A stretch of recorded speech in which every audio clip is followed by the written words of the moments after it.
Alright guys, so I finally hit level 60 and it is time to share my build. It is my first build for Fallout 4, but it turned out to be really successful, I think, and was a lot of fun to play on the hardest difficulty, survival. First off, to start with, my 21 points that I put into originally, I started with 3 strength, and the reason I chose 3 strength was so that I could put points into armorer when I needed to do that. I went with 4 perception. That way I could get lockpick. This was actually the first skill that I assigned was lockpick right away. Level 1 lockpick. I went with a 1 endurance, 1 charisma build, and I'll get into that later on why. I have 2 endurance now since I found a bobblehead, and I upped my charisma later game, and I'll go into that in a bit here. But started off with 1 endurance, 1 charisma. You shouldn't have any issues doing that. Intelligence, I started with 5. This way you can get scrapper, which is nice. I don't know what level. I guess level 23 is when you can highlight stuff, which is a really, really nice thing. But scrapper, you can get a lot more components when you break down guns and armor. But more importantly, you want minimum rank 4 intelligence. This way you can hack terminals, similar to lockpicking. And gun nuts at rank 3, really important. I went with a very high luck and agility build. I started with 7 luck and 7 agility. I still, even at level 60, haven't went past 7 of each as far as perks. I went with ninja, was my final perk on agility. And critical banker is the final perk on luck. But this whole build is focused around major damage. I completely maxed out my rifleman and gunslinger. What this does is actually doubles the damage of rifles, even shotguns, anything semi-automatic, doubles the damage of, and it ignores 30% of their armor and has a slightly higher chance of crippling a limb for riflemen. Gunslinger is also double damage for non-automatic pistols and better chance to disarm opponents in crippling limbs. This is really important for high damage. The other things that are very important is maxing out your gun nut and your armorer, so you can modify your guns and armor to their highest abilities. What else here? I maxed out locksmith. Actually, I didn't max it. You only need 3 points in locksmith. The last final one just makes it so your bobby pins never break. Unless you're really, really bad at lockpicking, you're going to have a ton of extra bobby pins. I did, later in the game, I did put my strength up to 6 and put 2 points into strong back so that I could carry 50 extra pounds. And you also gain 10 extra pounds per point in strength. So after, I don't know, I was probably level in the 20s, I'd say, by the time I did that. You don't need to, especially if you're going to modify carry weights on anything if you want to cheat. But really useful to give you that extra weight. What else here?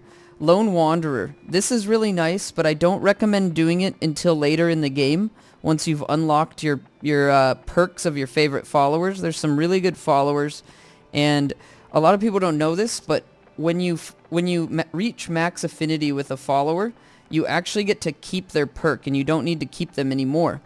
Now, I got Deacons, Preston Gravy, and who's the other guy? McCready. I got all 3 of their perks. Made sure to get all 3 of theirs. I also am working on Paladin Dances, but I gotta progress further in the story to actually unlock it. But they give some really, really good stats. And once you get those unlocked, I highly recommend switching up to Lone Wanderer and using your dog. Now, it says without a companion, but when you use your dog, it actually does still give you the bonus. And what this does is gives you a total of 30% less damage taken, increases your carry weight by 100, and gives you 25% damage. And you'll see this directly affect your gun's damage stats. Really, really awesome stat right here. But like I said, I don't recommend going to this until you've got your perks from your other followers. And once you do go to this, the dog is completely worth it. Just as a pack mule, and you will be doing huge amounts of damage, which I'll show you in my build with my guns. The damage is just insane. Now, other stats, I maxed out Gun Nut. I only put 2 points into Hacker. You could choose to put 3 so that you can hack master terminals, but I've only actually came across 1 master terminal so far, and I didn't even need to use it. I could just pick a lock that was master. So, but I think Expert is definitely worth getting the points on. And I showed you Scrapper earlier. I really like to highlight the components and use Scrapper for that. I actually have never broke down armor or weapons, but I use it for the highlighting. Now, in Agility, maxed out Gunslinger. I maxed out Sneak. Well, I guess I didn't fully max it, but I maxed it to its potential of bonus. You start out with 20, then 30, then 40, and then 50% harder to detect when sneaking. I actually really wish I would have maxed this sooner. Having 4 points into Sneak is insane. The enemies just do not notice you. You can sneak around everywhere. At rank 2, you will not set off the booby traps, and rank 3, you will not set off any mines, so it's real nice. And then rank 5, I haven't used it yet, but apparently engaging stealth causes distant enemies to lose you. Another really awesome stat or perk in Agility is Mr. Sandman. Your silenced weapons now do 50% more sneak attack damage. And it's really awesome. If you find anyone that's sleeping, you can also go push, I believe, the R button by default, and you will actually knife them in their sleep. But this 50% sneak attack damage goes really, really well with Ninja. Now, Ninja I've maxed out. Full max out on this is 3.5 times normal damage. Now, Mr. Sandman, some people think that this just adds 0.5 to that, making it 4. But this is actually a 50% increase. So, I'm not good at math, but it gives half the number of 3.5, which is a lot of extra damage. And with Deacon's perk, gives an extra 20%. You're at 70%. So, to get your total number, I believe you would take this Ninja 3.5 and times it by 1.70. And that should give you roughly around where your sneak attack damage should be. Something like that. I don't know how they work out, but I'm sneaking for 5.4 or 5.6%, or 5.6 times regular damage, which is just huge. If you're sneaking and you're using a silenced gun, you're gonna pretty much one-shot almost every enemy in the game. I did put 1 point into Action Boy. I tested out putting 2 points, but it didn't make a big difference because of the legendaries that I'm wearing. Now, if you don't have the same legendaries, I'll go over those after I finish the stats that I have. You might want to actually put 2 points into Action Boy, but when I tested it out for science, it made a difference of only about 1 second better action point refill. But the initial Action Boy point was definitely nice. And that pretty much finishes up the Agility perk tree for me. And then we can move on to Luck. Highly recommend putting a point into Fortune Finder and Scrounger. Just 1 point early on in the game. You'll find a ton more bottle caps and a ton more ammo. I'm curious what it's like when you max this out. You must just find just tons of ammo. Bloody Mess. This was one of the later things that I maxed just recently. I did it just for the 15% damage. Also, enemies can explode into a red, gory paste. And it looks kind of cool sometimes. But really, I did this for the damage. Another one I did was the Idiot perk. 2 points into this. Really, really important early on. The lower your intelligence, the better this is. But you have a chance to make a really goofy laughing sound and face that pops up and give you 5 times experience. And it's easily exploitable. You can actually quick save before you turn in a quest and just keep on quick loading until you get this to proc if you really want to exploit quick experience gaining. Makes a big difference in how fast you can level up. And if you don't exploit it, still makes a big difference. I have, I will admit, used it a few times when I'm close to a level and I turn in a quest and I know I could get it if I could get this to proc. I will admit that I've used the little quick save exploit on that one. Another really, really important one for high damage is better criticals. your criticals now do 2.5 times as much extra damage. And if you're sneaking when you pop one of these, it's insane. But I wouldn't recommend really pumping up better criticals until you have Critical Banker. Now, Critical Banker, I think, is one of the most powerful perks in the game. What it does is it lets you save 3 critical hits. You can use these in VATS, and you can actually get a total of 4. So you can save 3 of them, and then fill up your bar again, and you can crit back-to-back 4 times. Now, if you have a sniper rifle like I do that deals double crit damage, it is just insane amounts of damage. You can dump 4 crits back-to-back, and it's real nice. Plus, when you do fill up your crit meter, it has a chance to fill a different one, so you might get 2 for that. I will be putting some more points into some other things, mostly for science, testing out stuff. Now that I want to build settlements, I'm going to need to go to Local Leader, which is under Charisma, rank 6. But I didn't really find Local Leader. A lot of people recommend getting Local Leader from the start so you can do supply lines, but I just fast travel. I really didn't find it a big hassle, and I didn't find the need to build my establishments, or my whatever you call them, settlements, extensively. I have the castle and I have sanctuary that I really care about, and that's where I store loot. You can fast travel to either one and start storing stuff, but later on in the game, I think when you want to start building settlements extensively, this is a really important perk, and it allows you to establish supply lines between your workshops, so you can actually access all the loot that's in one workshop from the other. It kind of just combines them all into one. Really, really nice. But that pretty much sums it up for my perk tree for level 60. The way you go about getting these stats and filling these perks up is really up to you in which order you want to go. But here's a good little base platform you can go off of if you want to try out the build that I did. Now let's go look at my guns. So my guns do a crap load of damage. I've renamed all my guns. This is the Deliverer. You get this from joining the Railroad. It's my favorite pistol in the game. As you can see, it does 129 damage, which is just absolutely huge. And it has improved VATS hit chance and costs 25 less action points to shoot it. So if you pop this gun in VATS, as you can see, you can shoot it. It stops you at 16 shots, but I still have a ton more action points after that. So you can shoot it 16 times. Say there's a bunch of zombies or whatever they're called. You could just shoot at their legs. Couple here, switch to the other guy, couple there, move to this guy, couple legs there. And you can just go around just tagging legs and just letting it go, and you will mess stuff up. Now, I'm not going to do that right here, but this is one of my favorite pistols in the game. The next one I use is my Black Hammer. This is a double crit damage sniper rifle.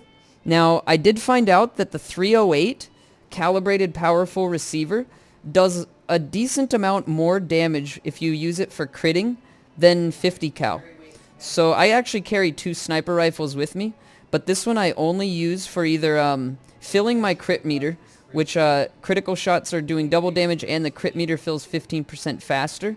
I use this strictly in VATS. I never shoot this without VATS, and it's either shooting them in a body part that's heavily armored to do as little amount of damage as possible to build up my crits, and or using it to just dump huge amounts of damage in the head with crit shots in my Critical Banker. Really, really good gun.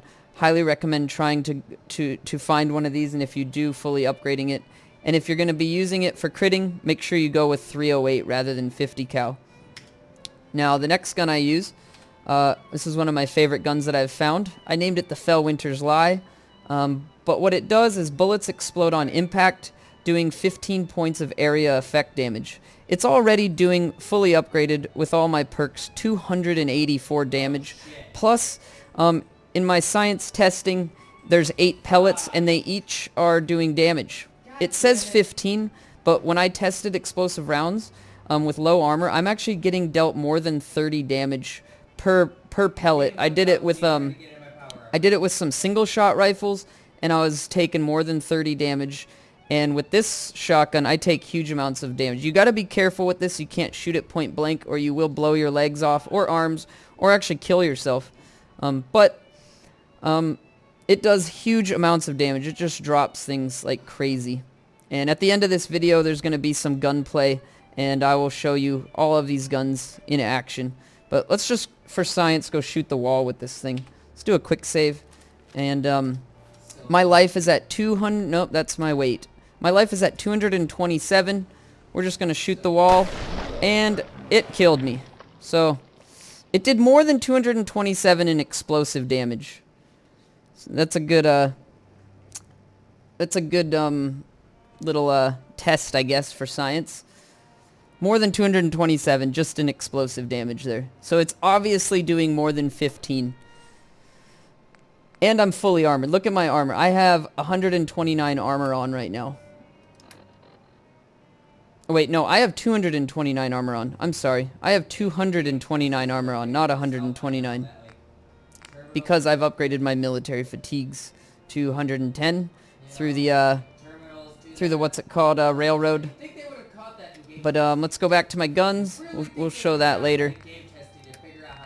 Next gun I use, this is just pretty much for executions, or when I feel like using it. It's the lowest ammo that I have is the 44 Magnum, but really awesome 44 Magnum. Does double damage if the target is at full health. It's doing 253 damage base. So when I do shoot an enemy that's full health, it's doing 506 damage, which is really crazy. It's huge amounts of damage and will one-shot almost everything. Next gun is my icebreaker. This here I have in 50 cal. I use this when I'm trying to do sneak attacks without VATS, but it also adds 10 points of cryo damage, which scales with all your damage increasers. So it's actually adding 30 points cryo damage. You'll see that in the bottom here. It's doing 193 plus 30 and freezes targets on critical hits. It's really awesome. Some targets can't be frozen, especially the larger monsters, but super mutants, it's real nice for those suicide super mutants. You can just shoot them. It doesn't matter where you hit them. It will freeze them solid.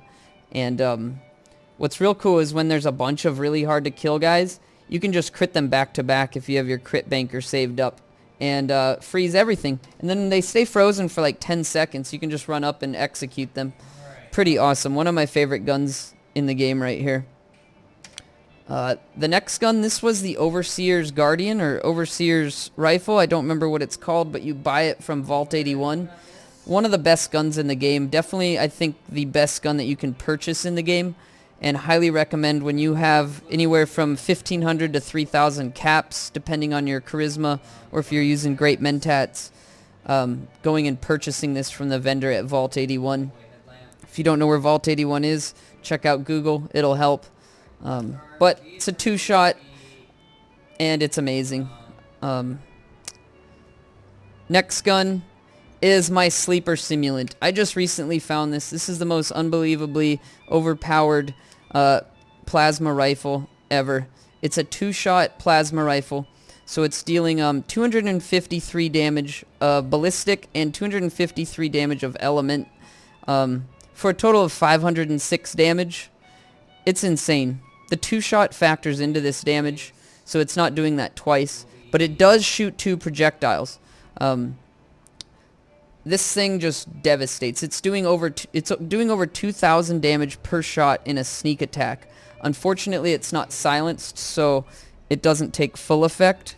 But you will notice at this range, you won't notice any spread between the shots. But two-shot at a distance like that, you will definitely notice that they do spread out.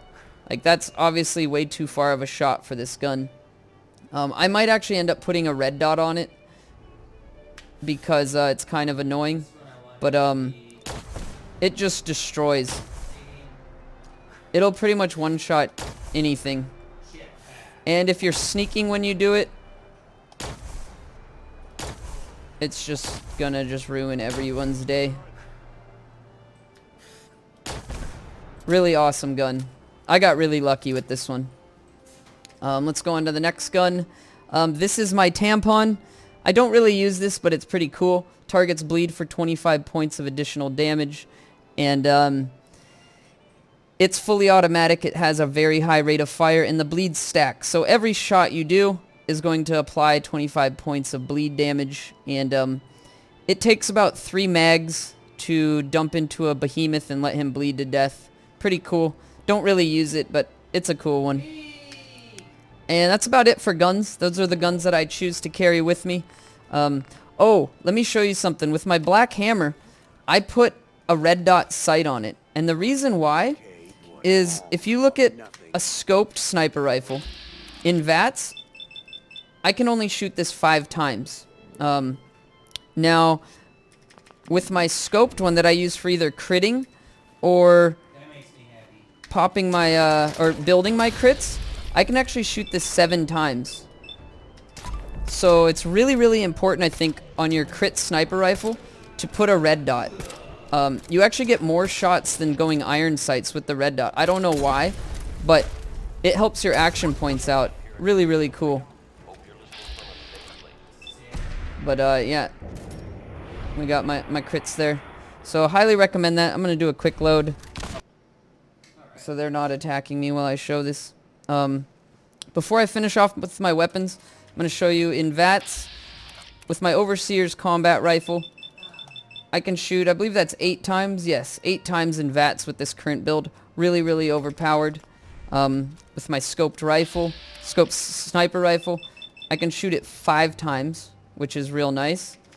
And again, I just showed this, but with the red dotted, I can shoot it 7 times.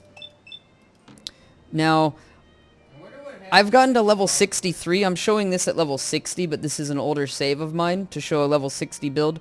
I've actually upped my agility all the way max, and then picked up the bobblehead to give me 11 base agility. And with my gear, I've now got 14 agility. I actually can shoot this, all of these guns in extra time, which is really, really nice.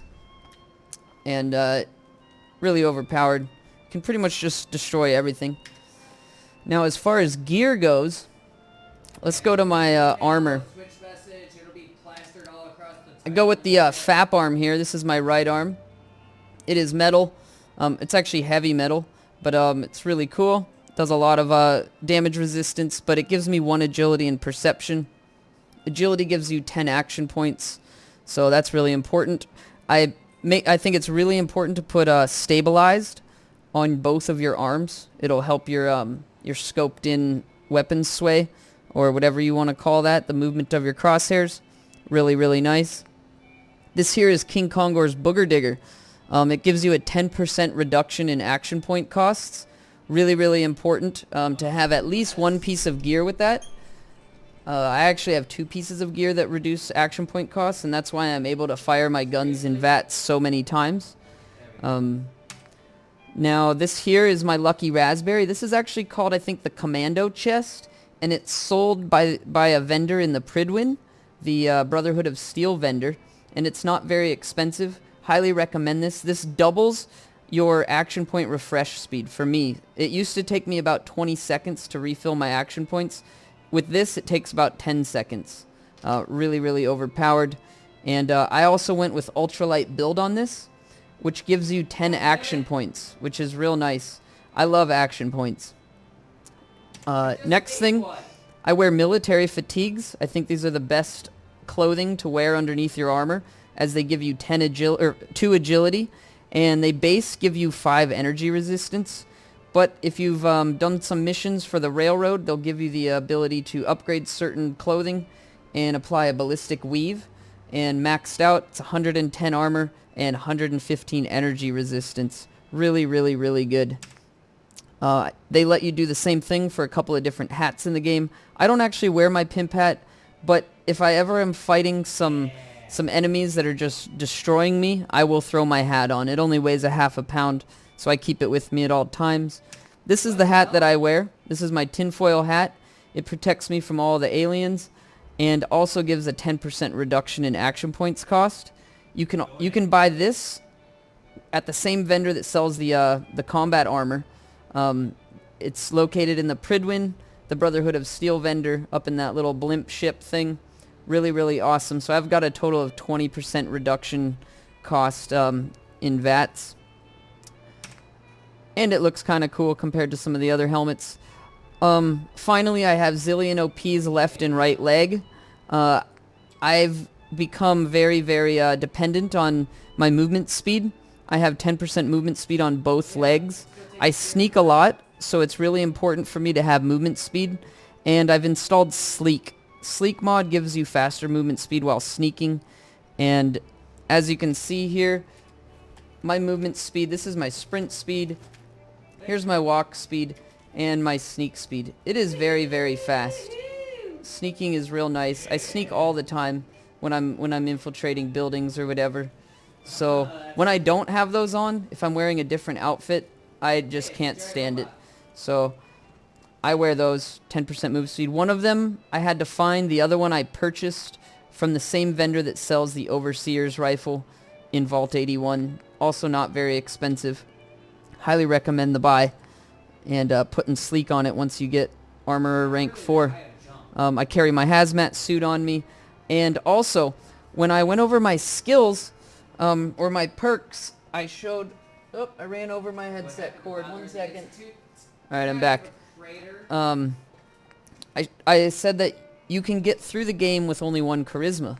Now, what I do is I carry with me, you know what? They're not in my inventory. I must have just dropped them off. Black frame glasses.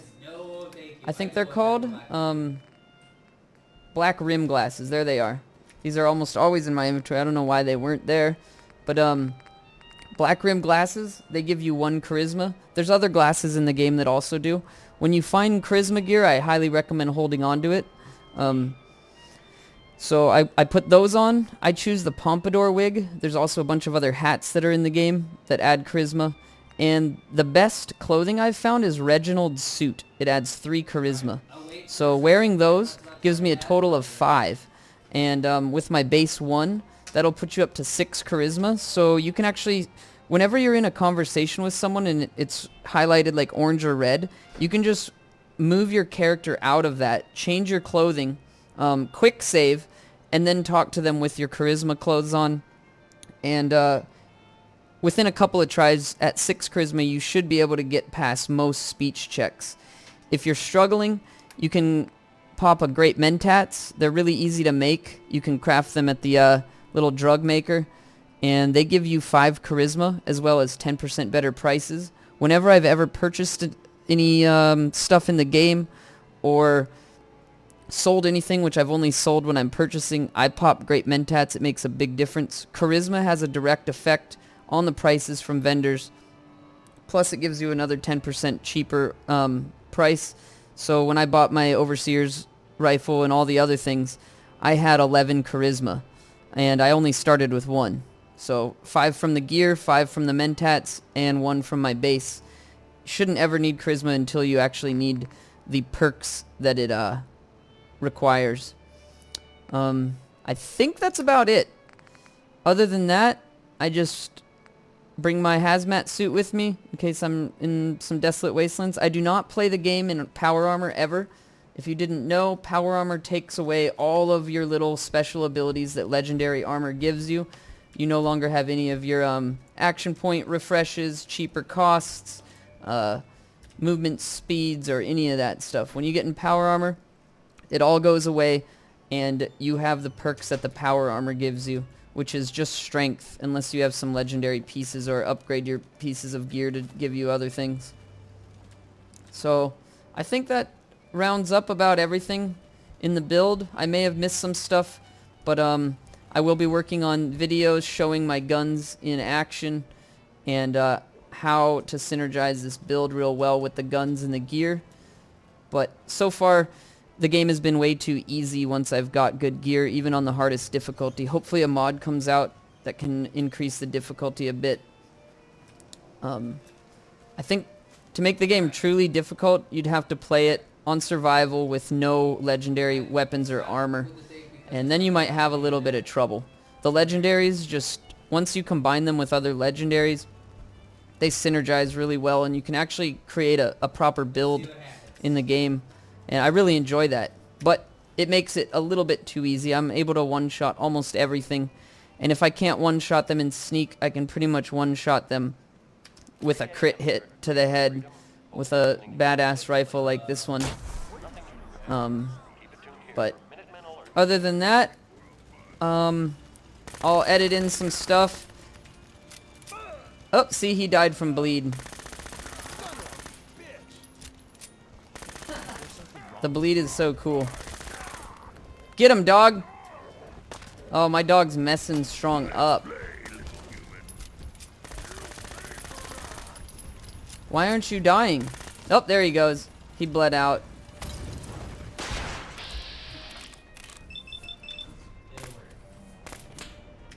You can just see the bleed just... Whoop. Bleed works so good. Oops. I forgot to click the button. Look at the bleed go. Oh, another thing I should show you guys. My companion perks.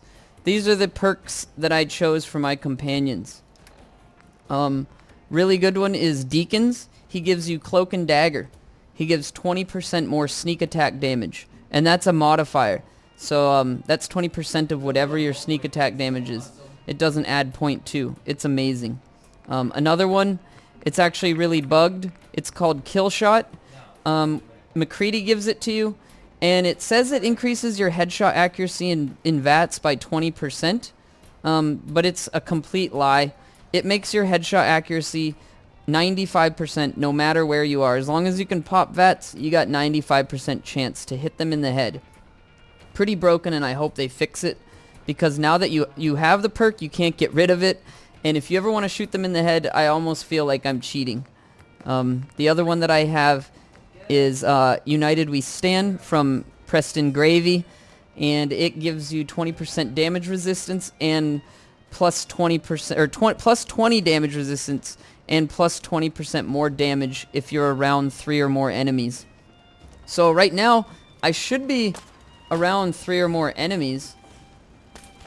Let's find out if it upped my damage. Hey, fight me, bro. Let's see. Is my damage higher now? I've never actually seen my damage when there's a bunch of enemies around. Where's some more enemies? Wrong button. Doesn't look like these are close enough or something. I don't know. Maybe now. Let's check now. I'm not getting it. Oh, I think I saw it. No, I didn't. Maybe they need to be closer. I've never really tested it out. But, I'm gonna shoot him in the head. Oh, there it goes. Nope, that was a different gun. I don't know. Maybe I just gotta be closer to them. Maybe what I'll do is go shoot them right when they're all grouped up and check and see what it does to my damage. For science. Let's do it.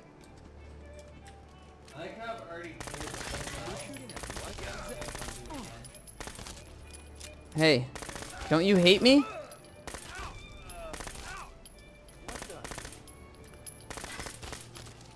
Come on, hate me. There, he hates me now. There we go. This should do the trick. It's not doing it. Come on. Oh well. I don't know how to get it to proc. It's not happening. Maybe I just need to be closer to a bunch of enemies. I don't know. But it does up your damage.